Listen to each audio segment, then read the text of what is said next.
Salut tout le monde, j'espère que vous allez bien. Bienvenue dans cette vidéo de présentation de l'essentiel du cours ondes lumineuses. La première question qui s'impose, est-ce que la lumière est une onde? On sait déjà que les ondes subissent la diffraction et le milieu de propagation peut avoir un caractère dispersif vis-à-vis ces ondes. Donc, pour vérifier est-ce que la lumière est une onde, on réalise l'expérience suivante. On envoie un faisceau de lumière sur une fente de largeur réglable. Lorsque la largeur de la fente devient très petite, on remarque l'apparition de plusieurs taches, dites franges brillantes, séparées par des taches sombres. D'où la direction de propagation n'est plus rectiligne à la traversée de la fente.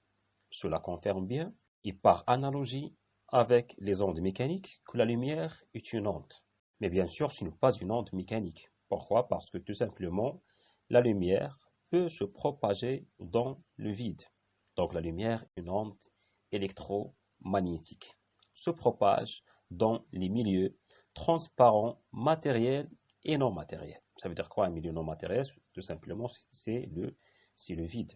Pour cette expérience de diffraction, l'angle θ représente l'écart angulaire en radiens donné par la relation suivante.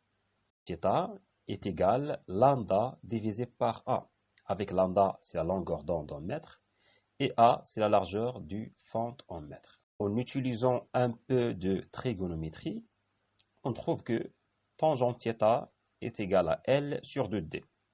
Et dans l'approximation des petits angles, θ est égal à peu près tangente θ. Cela implique que θ est égal à L sur 2D. L'exploitation de ces deux relations dans les exercices se fait par plusieurs situations. Parmi ces situations, on cite la variation de θ en fonction de 1 sur A. Ici, la pente, bien sûr, représente lambda. Lambda, la longueur d'onde. Ou la variation de L en fonction de 1 sur A. Pour ce cas de figure, la pente représente 2D lambda. La pente, c'est 2D multiplié par lambda. Les ondes lumineuses sont caractérisées par une longueur d'onde, lambda, dépend du milieu de propagation. Ça veut dire quoi? Ça veut dire si on change le milieu de propagation, lambda change. Une fréquence nu, ou bien évidemment f, qui ne dépend pas du milieu de propagation. Il dépend seulement de la source.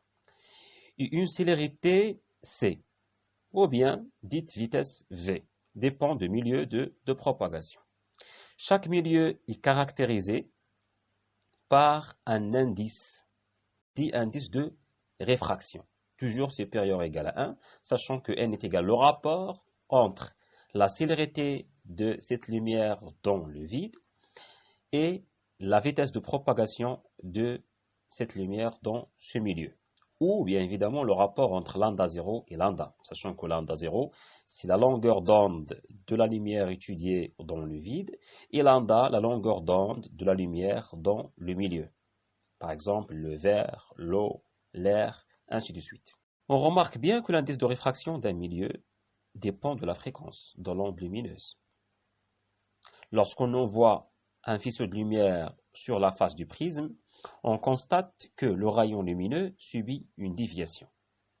Et on a les 4 relations de prisme. Les 2 premiers sont donnés par les lois de Descartes. À noter la première relation, c'est n de l'air, l'indice de réfraction de l'air multiplié par sinus du I.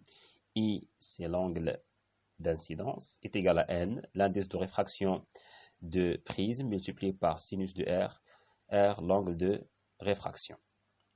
La deuxième relation, n sinus R', est égal à n de l'air sinus E'.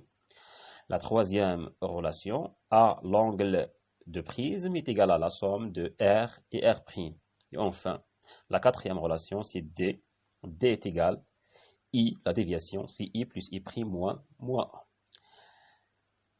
La lumière est visible à l'œil nu si sa longueur d'onde dans le vide, attention, dans le vide, appartient à l'intervalle 400 nanomètres, 800 nanomètres. Et généralement, il y a 2 types d'ondes lumineuses. À noter, la lumière dite monochromatique est composée d'une unique fréquence. Et dans l'expérience de prisme, le faisceau de lumière dévie, mais on a une seule raie brillante. En revanche, la lumière est dite polychromatique, par exemple la lumière blanche, si nous obtenons plusieurs raies. Voilà, c'est la fin de cette vidéo et à la prochaine.